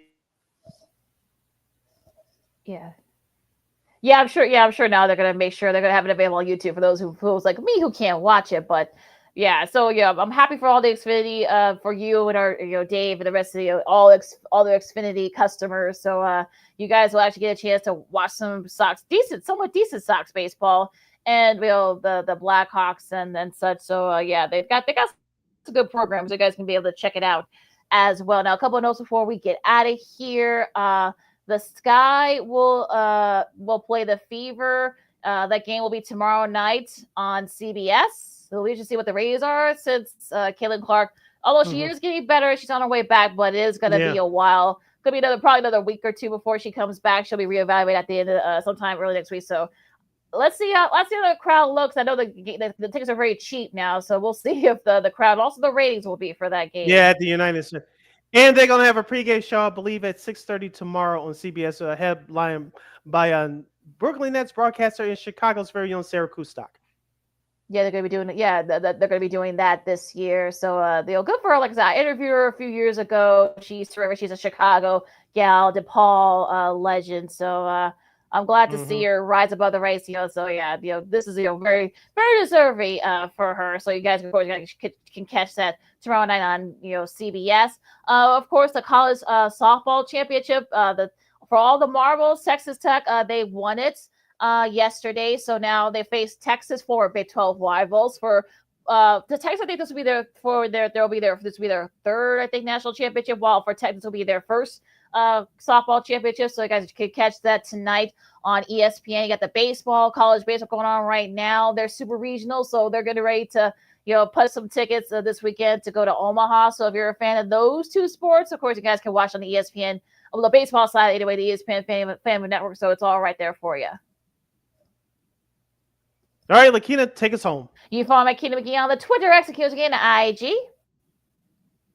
You can follow yours truly, Sydney Brown, on the Twitter, X, and the IG at SidKid80. Once again, at SidKid80. That's SIDKID80. SIDKID80. Be sure to download the Sports Zone Chicago app wherever you get your apps. Please follow Sports Zone Chicago on all social media platforms. Please subscribe to our podcast. We're located at War Media Podcast. That's WARR Media, PODCASTS. We are on all podcast platforms, including the iHeartRadio app. And while you're at it, please give War Media a follow at WARR Media on all social media platforms. And thank you very much in advance for your support. Like, share, subscribe, and tell your friends. Be sure to catch Second City Sports Live in Living Color every Monday, every Friday from noon to 2 p.m. Central Standard Time, right here on Sports Zone Chicago. One more again, as the kids would say. Be sure to catch Second City Sports Live in Living Color every Monday, every Friday from noon to 2 p.m. Central Standard Time, right here on Sports Zone Chicago. And you can get Sports Zone Chicago anytime, anywhere on the Sports Zone Chicago's Facebook and YouTube app. You can catch replays of our show. Sean Sierra Sports, I should say. I almost said Sean and my ass a habit, but Maya's got some stuff, some good stuff about wellness, health and wellness and such. So you can catch that as well. The Smoke Fellas and What's Up Cuz. So you can catch it all right here on the Sports Zone Chicago's Facebook YouTube channels.